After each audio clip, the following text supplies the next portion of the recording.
नमस्ते दोस्तों, मैं हूँ हीना गौर और स्वागत है आपका मेरे इस वीडियो में। आज मैं आपके साथ शेयर करने वाली हूँ गायत्री पाठ की विधि। आप कैसे घर पे ही गायत्री पाठ कर सकते हो। दोस्तों, जनरली गायत्री पाठ करने के लिए हमें गायत्री मंडल को बुलाना पड़ता है, हमारे कुछ फ्रेंड्स रिलेटिव्स को भी बुलाना पड़ता है। बट अभी का टाइम पीरियड ऐसा है कि हमें ज्यादा लोगों को जमा नहीं करना है। तो क्या ऐसे में हम गायत्री पाठ ना करें? बिल्कुल नहीं।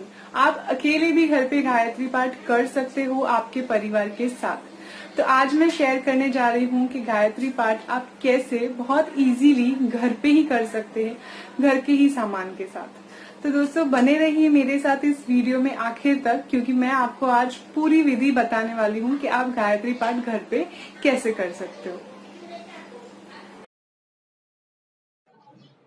तो सबसे पहले हमें रिक्वायरमेंट है गायत्री माता के छवि की और गणपति जी की। गणपति जी के बिना कोई भी प्रार्थना अधूरी है, तो सबसे पहले गणपति जी को रखना ज़रूरी है हर प्रार्थना में। और ऑब्वियसली हम लोग गायत्री माता की पूजा कर रहे हैं, पाठ कर रहे हैं, तो उसके लिए गायत्री माता की कोई भी छवि, फोटो आप रख सकते हैं पाठ पे।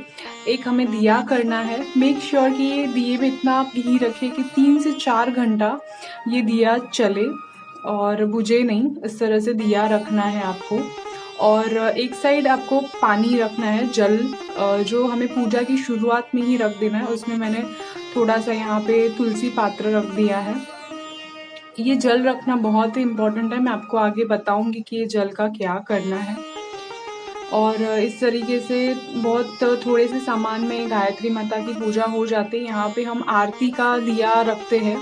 फिलहाल लॉकडाउन है, मेरे पास फूलहार अवेलेबल नहीं है, इसलिए मैंने सिर्फ कुमकुम और चावल से थाली को सजाया है।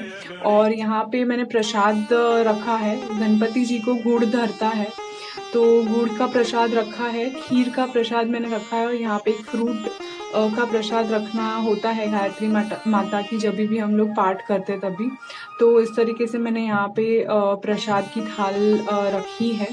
और धूप और अगरबत्ती करनी है। सारी चीज़ें आपको एक आसन पे रखनी है। एक पाजोट या आप एक पाठ ले लीजिए, उसके ऊपर एक आसन रखिए और उसके ऊपर सारी चीज़ें रखिए, जैसे कि आरती का थाल है, माता जी की फोटो है।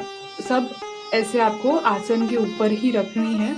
और इस तरह से आपको धूप और अगरबत्ती भी करनी है। तो इस सिंपल तरीके से आप गायत्री माता के पाठ की प्रिपरेशन कर सकते हो।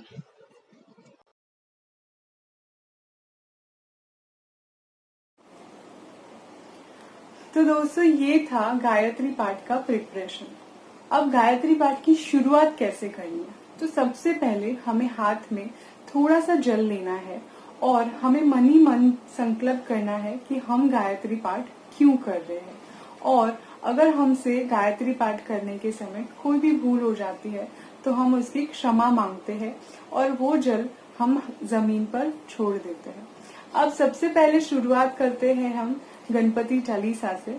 हमें एक बार गणपति चालीसा पढ़नी है, 11 बार हमें गायत्री चालीसा पढ़नी है, माता के 5 गरबे गाने हैं और माता की आरती करनी है और गायत्री माता का थाल करना है। ये सब होने के बाद हमें 108 बार गायत्री मंत्र का जाप करना है। तो दोस्तों, ये सारी चीजें गायत्री माता की आरती करनी है, गायत्री माता का थाल, गायत्री चालीसा, गणपति चालीसा, ये सब आपको YouTube पे अवेलेबल है। आप अगर आपके पास बुक अवेलेबल नहीं है तो आप YouTube भी चालू करके इन सबको सुन सकते हो। और अगर आपके पास बुक अवेलेबल है तो आप उसको पढ़ सकते हो। मोस्ट इम्पॉर्टेंट थिंग जो ये है कि ये सब होने के बाद आपको गायत्री शतक का पाठ भी करना है। और ये सब पूरी विधि खत्म होने के बाद जो भी प्रसाद है वो आपको घर परिवार में शेयर करना है। और जो जल हमने बहुत शुरुआत में कहा था कि जल रखना बहुत इम्पोर्टेंट है, तो वो जल जो है वो थोड़ा थोड़ा घर के सारे सदस्य एज ए प्रसाद के तौर पर लेना चाहिए। और जो थोड़ा सा जल बच जाता है लास्ट में, वो आपको पूरे घर में छिड़कना है। उससे क्या होता है कि पूरा घर भी शुद्ध होता है और हमें पॉजिटिव वाइब्स मिलती है। तो दोस्तों, इस तरीके से बहुत आसानी से आप घर पे ही गायत्री माता का पाठ कर सकते हैं। आप अकेले भी कर सकते हैं, कोई प्रॉब्लम नहीं है। और अगर आपको गायत्री पाठ के रिलेटेड कुछ भी क्वेरी है तो आप मुझे कमेंट बॉक्स में पूछ सकते हो। दोस्तों, आई होप कि आपको मेरा ये वीडियो यूजफुल रहा हो। Thank you so much for watching.